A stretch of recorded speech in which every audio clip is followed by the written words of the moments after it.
Good, happy Friday morning. I'm Riley King, and welcome to the Riley King Newscast right here on the Riley King Network. Let's begin. First up, ice jam in New Boston is being monitored throughout winter. Let's take a listen to the video from WMUR News 9.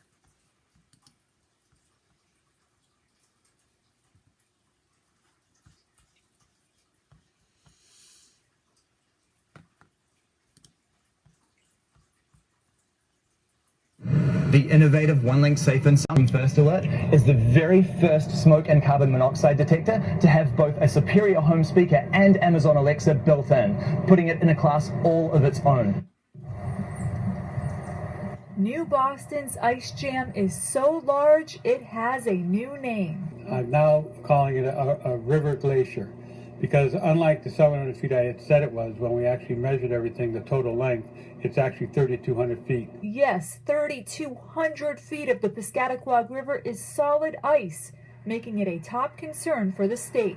We've got a lot of support from the state. Some folks are going to run some programs to tell us if this was to break, what would happen, where would be the impacted areas, so we'll be working with them tomorrow. The concerns over ice jams this early in the winter prompting a call with officials including New Hampshire's Emergency Management Director, the National Weather Service, and the towns dealing with jams. And we talked about scenarios, what would happen if this occurs, what should we do? So it's kind of just trying to anticipate proactively if this were to happen and have a plan in place, a pre-plan to deal with it. Officials say predicting how an ice jam of this size will break up or melt is difficult. Over the next several days, they will use GPS points, drones, and measurements to closely monitor conditions. The advice they gave us was also not just look at the current area, but you need to go upstream and see if there was another meltdown, what's coming down at us, so we know what our potential risk is from additional ice and debris coming down.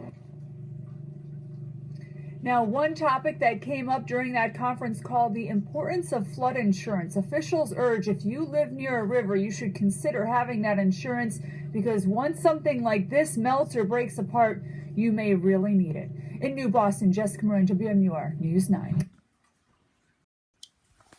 Okay, and there you go on that video and that report.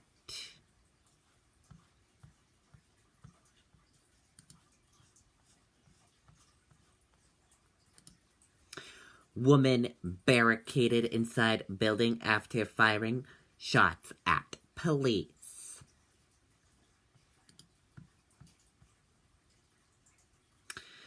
Police and first responders surrounded a building where a female believed to be armed reportedly fired shots at police officers Thursday night. The incident happened shortly after 9 p.m. at 8 Highland Avenue in Haverhill. Massachusetts State Police said they have sent patrols and canine units to help establish a perimeter around the scene. The Massachusetts Air Wing unit was providing overflight support. A man who said he was the woman's boyfriend said his girlfriend only had a BB gun and not a firearm. Authorities said the woman was taken into custody just after 11:30 p.m. without incident. No additional information was immediately available. We will keep you updated if any new information comes into our newsroom.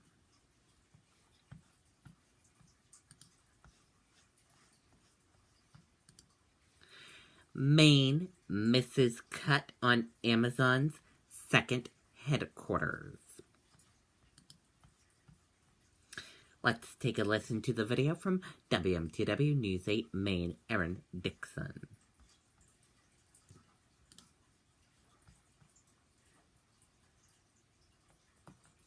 Living with an invisible illness is one of the hardest aspects of having Crohn's disease. Honestly. Just because they can't see that you're sick doesn't mean that you're not sick. People say, well, you look fine. Well, because it's an invisible disease, it's really, really important to talk about those symptoms to make it visible. To people who are struggling with Crohn's, I would want them to know that there are other people out there who understand and are willing to help and can help. See videos of other Crohn's patients who understand at realcrohnstalk.com.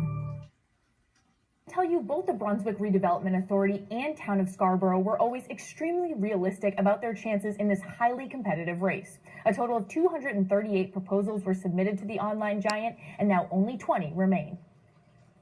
Not surprised.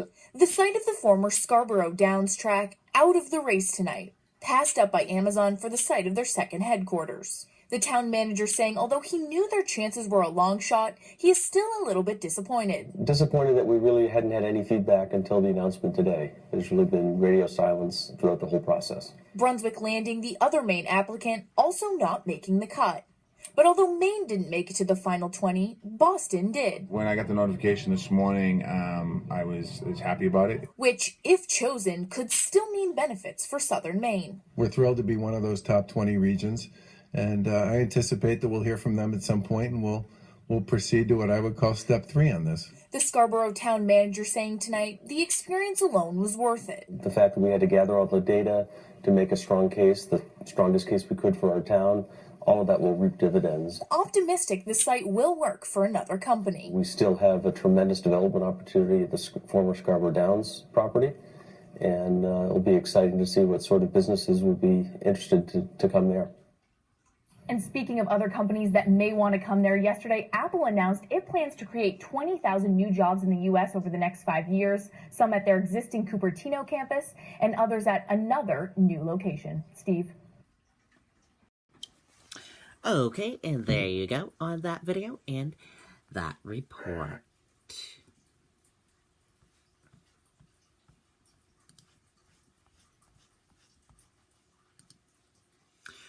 Donald Trump is the only person in Washington who doesn't seem worried about a shutdown.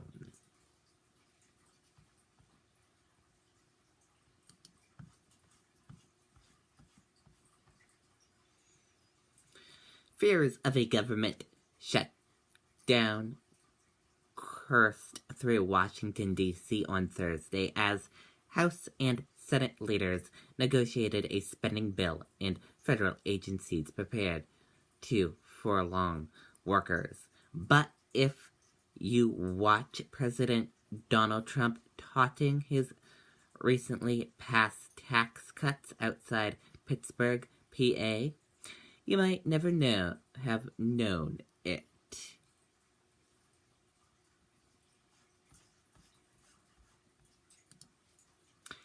House passes stopgap spending bill. Senate fate uncertain. Let's take a listen to the video from ABC News.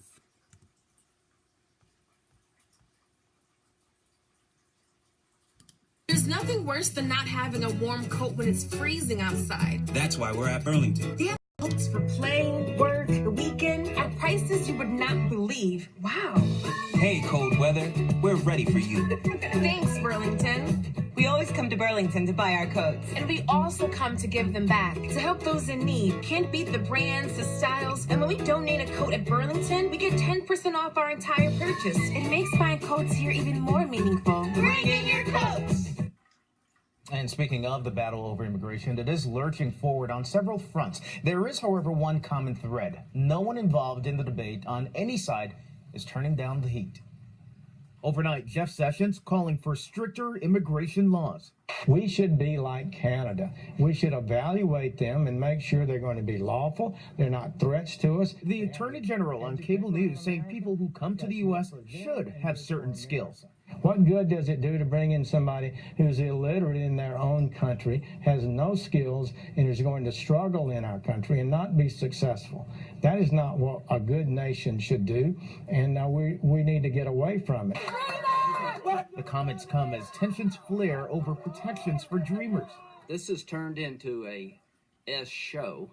Homeland Security Secretary Kristen Nielsen facing a barrage of questions on Capitol Hill. She was in the room when sources say the president used a vulgar slur to describe African countries. You're under oath. Did President Trump use this word or a substantially similar word to describe certain countries? I did not hear that word used, no, sir. That's not a question. Did he use anything similar to that describing certain countries? The conversation was very impassioned. I don't dispute that the president was using tough language. Cory Booker here, seething with anger. When Dick Durbin called me, I had tears of rage. The New Jersey senator tearing into Nielsen after her claim that she didn't hear the president use the vulgar word. The commander-in-chief, in an Oval Office meeting, referring to people from African countries and Haitians with the most vile and vulgar language. When ignorance and bigotry is allied with power, it is a dangerous force in our country. Your silence and your amnesia is complicity. The president, for his part, tried to extinguish the racial firestorm, saying he welcomes all immigrants. I want them to come in from everywhere. The president then ordering a reporter out of the Oval Office after this question. Just Caucasian or white countries, sir, or do you want people to come in from other parts of the world where there are people of color?